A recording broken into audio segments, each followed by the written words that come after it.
happen to me now?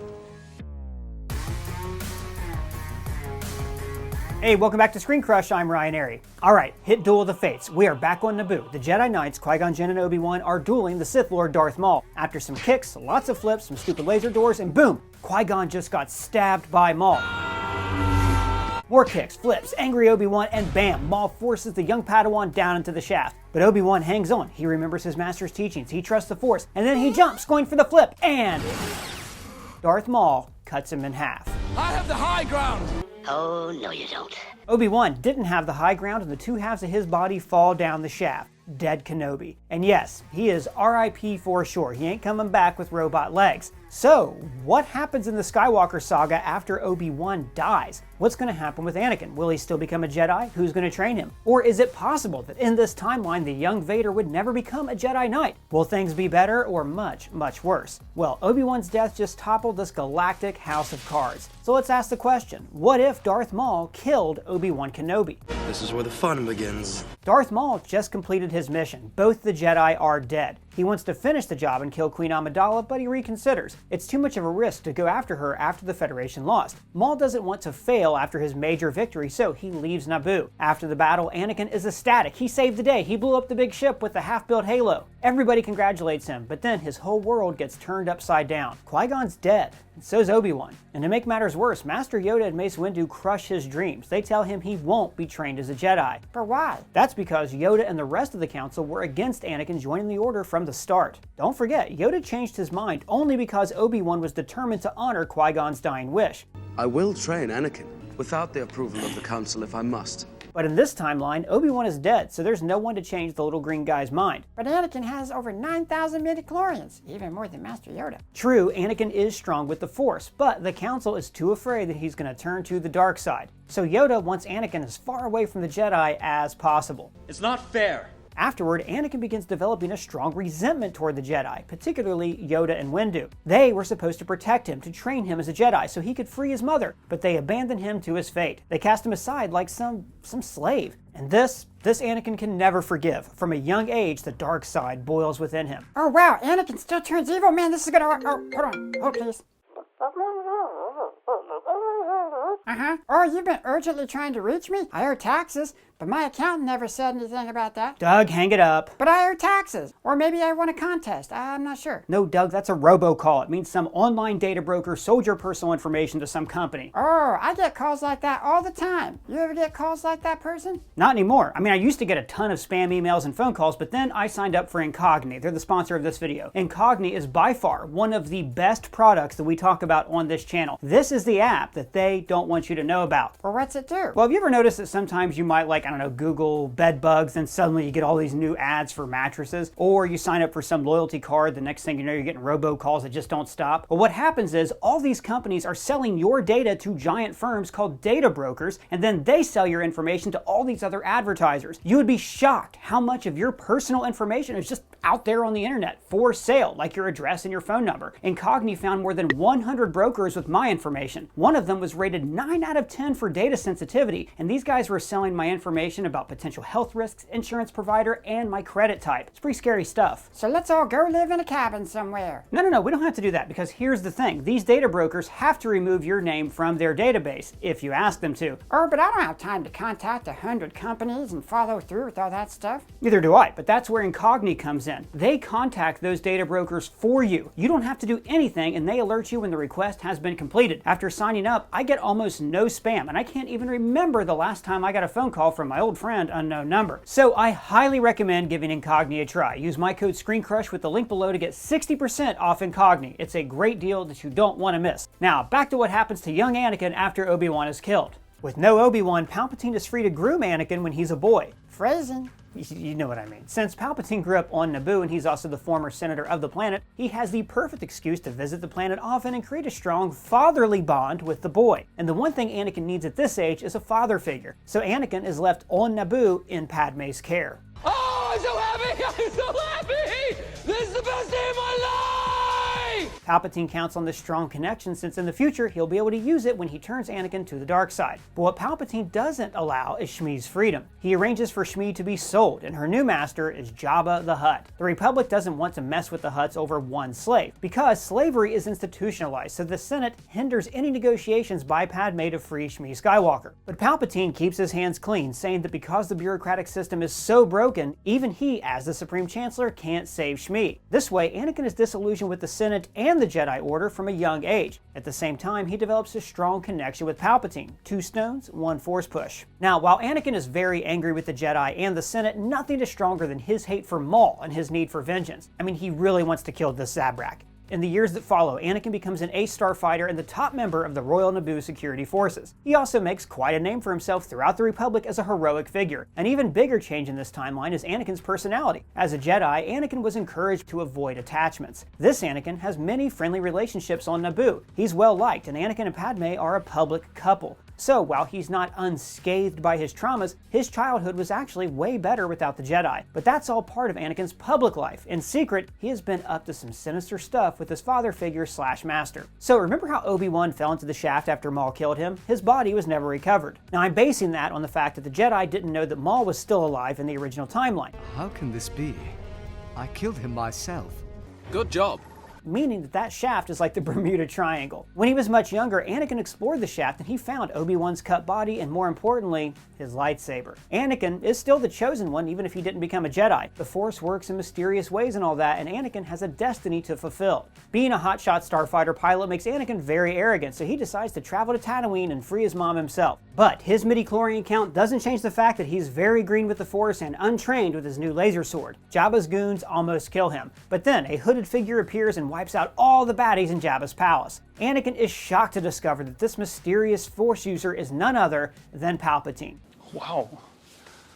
Plot twist. Didn't see that coming. Sheev has been keeping an eye on his future apprentice, and in this timeline, he decides to reveal himself to Anakin. With Palpatine's help, Anakin frees his mother and then he commits his first murder. He kills Jabba the Hutt with Obi-Wan's lightsaber. Afterward, Palpatine explains that he was also rejected by the Jedi when he was younger, so he trained himself in the ways of the Force. He doesn't reveal that he's a Sith Lord though, since he knows how obsessed Anakin is about killing Darth Maul. Instead, Sidious uses Qui-Gon's philosophy to bring Anakin over to his side. Wait, what did Qui-Gon believe again? Well, he didn't agree with the dogmatic nature of the Jedi Code. He was fine with attachments, and he was probably like the best Jedi ever. He's the best. Anyway, Palpatine begins training Anakin, molding him into the ultimate Force user. As Anakin's power grows, he wants more of it, and Palpatine starts sprinkling in more and more of the dark side. Anakin is kind of suspicious of Palpatine and his story, but Palpatine did help him save his mother while the Jedi did nothing, and Anakin is in desperate need for a father. Now, while Palpatine is shaping his Darth Vader, Anakin takes Shmi to Naboo, and the mother and son finally find peace and freedom. Man, turns out Obi-Wan dying did wonders for Anakin's life. I wish I had an Obi-Wan that would die for me.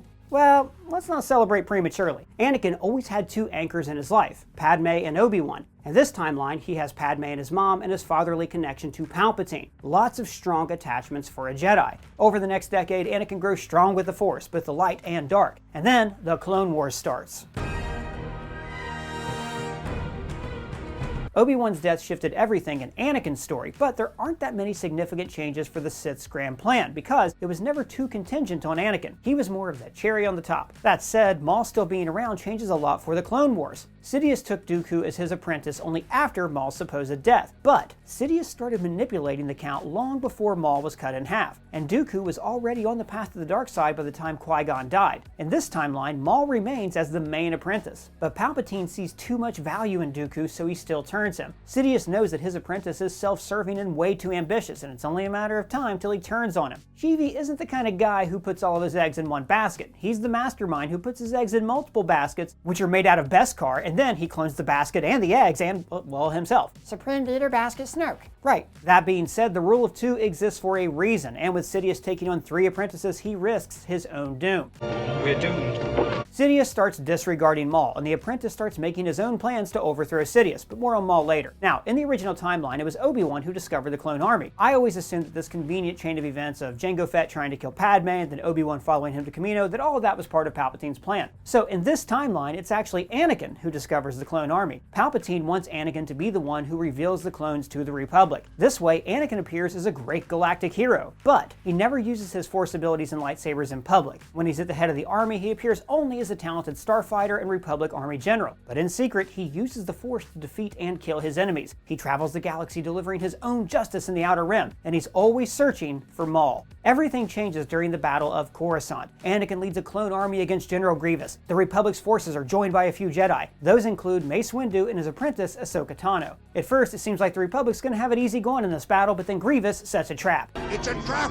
The cyborg unleashes a massive droid army on the Republic forces and surrounds them from every direction. Seeing his troops die one after the other makes Anakin very angry. So angry, in fact, that the dark side bubbles up to the surface. Anakin unleashes his fury on Grievous and his army, and he uses his Force abilities and lightsaber in the open. He turns the tide in the battle, and then he duels with the cyborg general. Anakin wrecks Grievous. He cuts his cybernetic limbs one by one, and then he uses the Force to crush the cyborg's armor like a soda can, causing his body to explode. So uncivilized. The other Jedi are shocked to see Anakin displaying his abilities. Mace immediately comes to the realization that Anakin must be a Sith, so he and the others try to arrest him. At first, Anakin is about to attack them, even kill them, but seeing Ahsoka shakes him off his Force rage. In this timeline, Anakin didn't train her, but they still know each other from many battles, and Anakin still believes that he's not the bad guy. I am not a bad guy!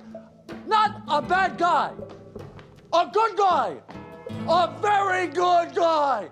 And he comes to his senses and lets them arrest him. Now, while the Jedi take Anakin to Coruscant, Maul makes his move. He returns to Dathomir and meets with Mother Talzin. The Night Sister witches reveal to him what Darth Sidious is planning and that he has two other apprentices. Maul recruits his brother, Savage Opress, and they hunt down Dooku. The brothers duel Dooku in an epic Sith battle, but eventually Maul kills the Count.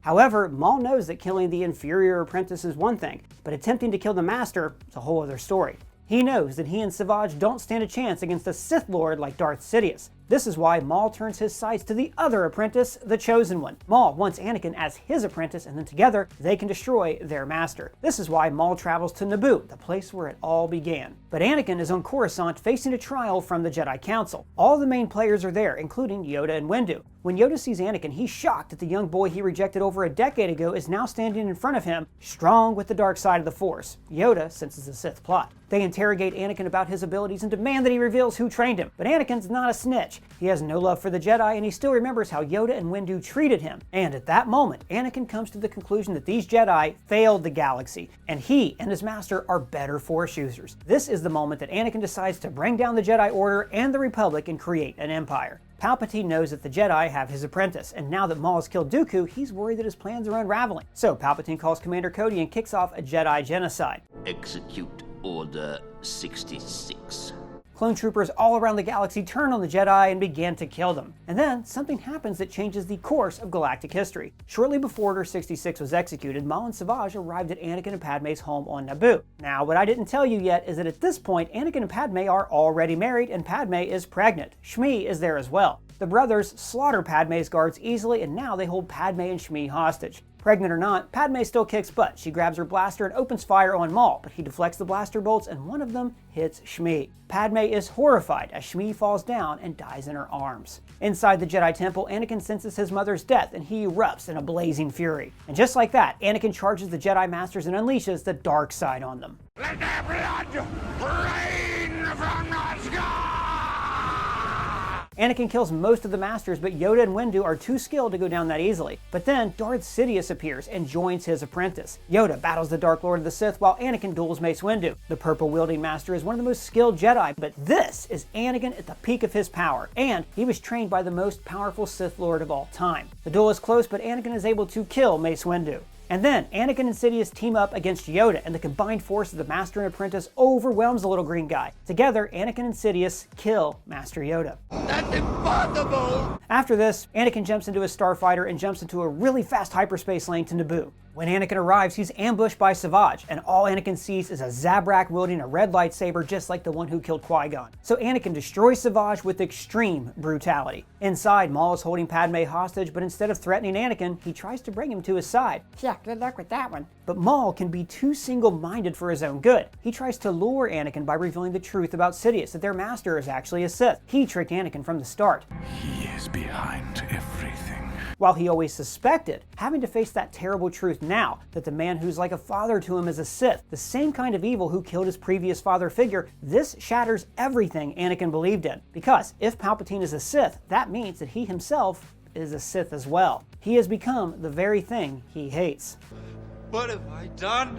As this realization sinks in, Anakin agrees to join Maul so they can destroy Sidious together. Wait, what?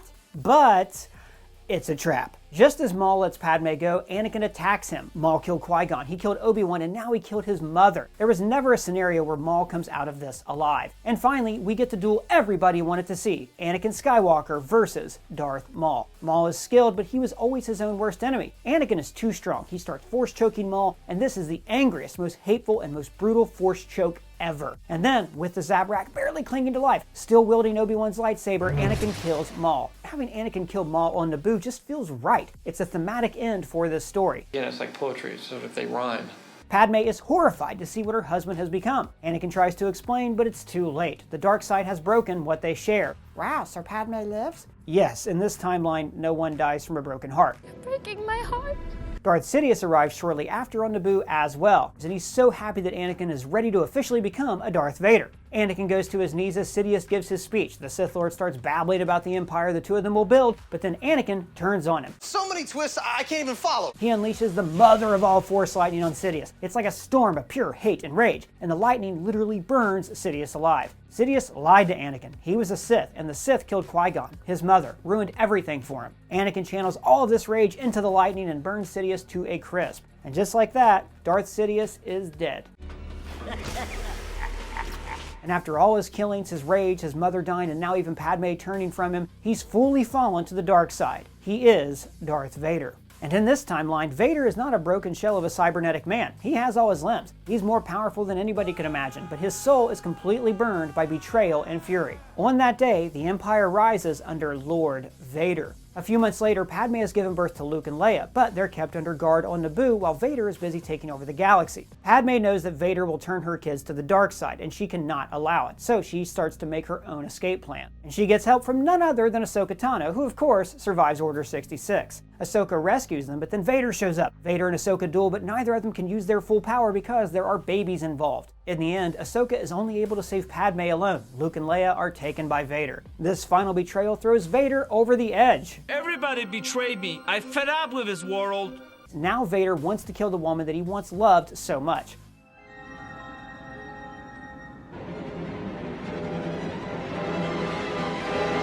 "20 years later, Padme is the leader of the Resistance, but they're barely holding on. Vader's empire is way too powerful. Luke and Leia have grown into powerful Sith Lords, and they help their father completely engulf every system of the galaxy. They are the Skywalker dynasty, and no one can stand in their way. And this is where the story ends for now. Obi-Wan's death has royally messed everything up. Who will save the galaxy from Anakin's empire? Is there still a chance for redemption for the Skywalker family? And what other Star Wars what-ifs would you like us to make? Do you want to hear our take on what if Qui-Gon lived? Let me know in the comments below or at me on Twitter. And if it's your first time here, please subscribe and smash that bell for alerts. For Screen Crush, I'm Ryan Airy.